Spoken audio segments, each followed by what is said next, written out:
Hey guys, welcome to another episode of the Vinyl Den, your channel for record collecting by record collectors. I'm Nick. Today, checking out this new album from LS Dunes, Violet.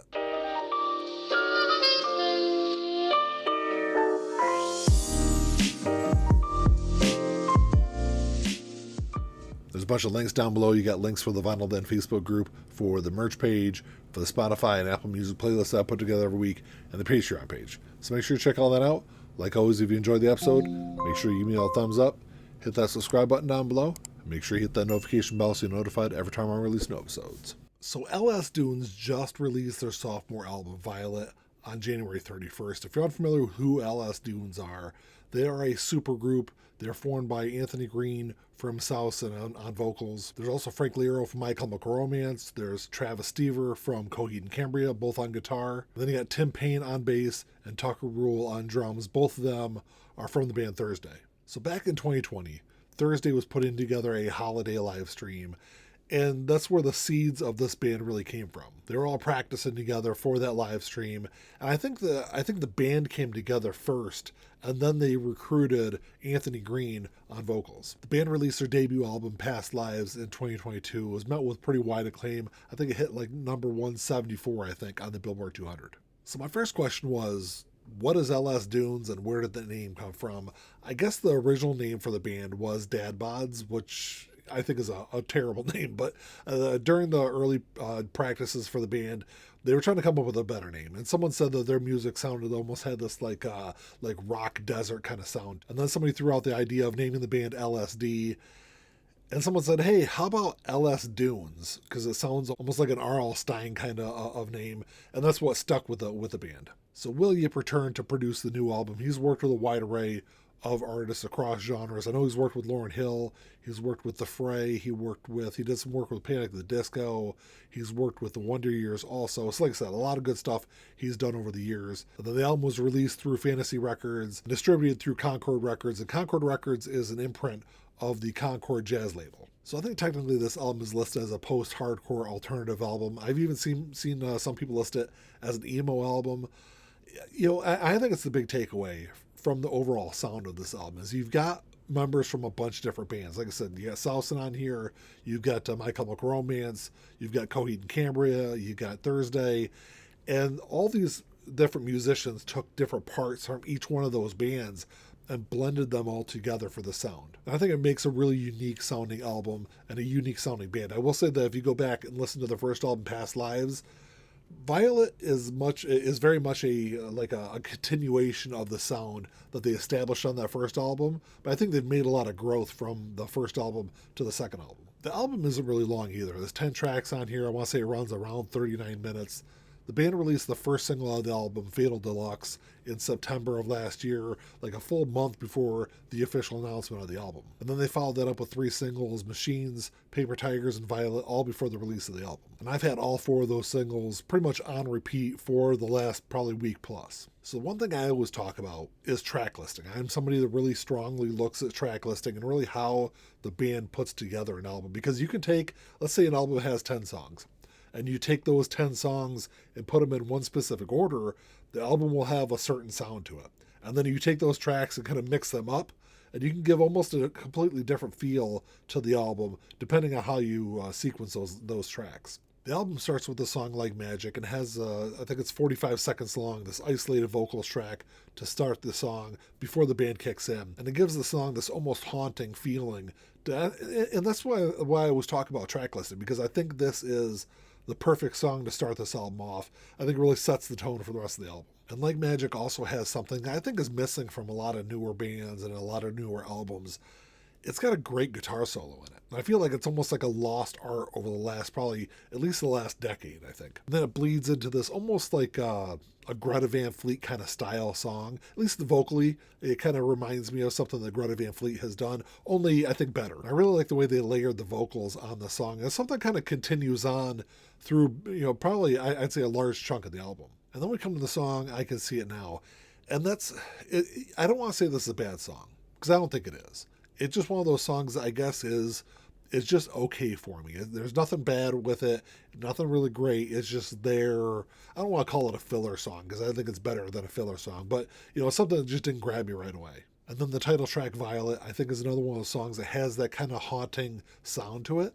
But it's also, it's a song where I think at parts the vocals get a little lost in the music. And typically I have an issue with that. That's one big issue I had with the Blink-182 album, One More Time. That kind of happened on there. It happens a little bit on this song. But with this song in particular, I think it kind of works with this overall sound. Machines is another single off of the album, and I think it's got probably the strongest chorus on the album. Not necessarily like lyrically, but I think the structure, the tone, the overall sound of the chorus just kind of stuck with me. And then that brings me to the song You Deserve to Be Haunted, which I think it's the only skippable track on here. It's another one where there's really nothing bad. It's not a horrible track. It's just one that I can do without. There's nothing really stands out in the song for me. I don't think it really works. It doesn't work in the overall context of the album. And I go from my least favorite song on the album to easily my favorite song on the album. It was also the third single off of it, and that's Paper Tigers. I think it has some of the best guitar work on this entire album. And I like how the guitar leads off the album before the rest of the band kicks in. It's one that, I've easily listened to the song probably 20 times over last week. And when I'm looking at a new album, I always like to see a good, strong bookend. I want to see something really strong start off the album, and then something really strong to finish that album. I don't think that's necessarily the case with this album. The last two songs, and I don't know if they're just okay tracks, or if I just love Paper Tigers so much that the next two tracks are a little bit of a letdown. Things I thought would last forever is it's an okay track for me. It's one that it's one that could probably maybe grow on me a little more over the next several months, but it's kind of a little bit of a letdown before you get to the last track, which is Forgiveness. And it does have this, Forgiveness has a little bit of a different sound, I think, than the rest of the album. So I guess I'm okay maybe with that song closing the album. But I think it's a really fascinating album. It's one that I don't hear a lot of other bands doing music like this, at least newer bands. Because like I said earlier, they're pulling stuff from all these different bands. I think they're taking a lot of the best elements from Saosin, from My Chemical Romance, from Thursday, from Coheed Cambria, and blending them all together for this unique sounding rock music. Overall, I'd have to give the album an 8.5 out of 10. I think it is that strong of an album. And I know we're only a month into the year, but this is already one of my favorite albums of the year. So the one question I always ask in my reviews is, would I buy a physical copy of this album, whether or not it's on vinyl or on CD? I will say that, well, obviously you saw at the beginning of the video, I listened to this, the first four singles probably a week and a half ago. And after I listened to, I don't even know if I made it all the way through all four of those songs before I hopped online and ordered a copy. I did grab this. This is a copy I got off of Amazon. It's on Violet vinyl. There's like a translucent black version that's on their website. I think there's an Urban Outfitters exclusive copy. I know Revolver did a really limited, like 500 copy run, which is I think the most limited version of all the different variants available. I think there's only like probably 5 or 6 that I saw online. So here's the front cover of the album. The back cover. I don't know. I didn't get a chance to look and see who did the artwork on it, but I really love the way it looks. And if you go on, I don't know if it's like this on Spotify, but if you go on Apple Music, this is actually animated on the streaming service. And this is a gatefold. You just got the picture of the band on the inside of it. And I think this does have it's got printed inner sleeve. It looks like these are just the lyrics of the songs on the sleeve there. And then the album is named Violet, so of course it's going to be on Violet vinyl. Looks cool. It's a good color. I think looks like semi-translucent album there. I can't wait to clean this one up and give it a spin. Well, that's all I got for you today, guys. Thanks for checking the show out. Make sure you drop me a comment down below. Let me know what you guys think of this album. Have you listened to LS Dunes yet? Are you planning on listening to this album? Like I said, if you like this album, go back and listen to past lives, because this album is a continuation musically of what they were doing on the first album. I think it's only better than what that first album is, even though this got some really good songs on it. I think this album is better.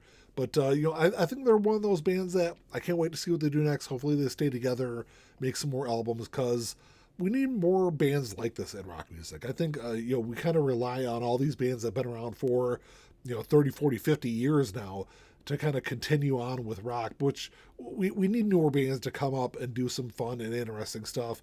And I think that's what LS Dunes is doing. But let me know what you guys think. Like always, if you enjoyed the episode, make sure you give me a thumbs up. Hit that subscribe button down below. That's all I got. Until next time, keep on spinning. Peace.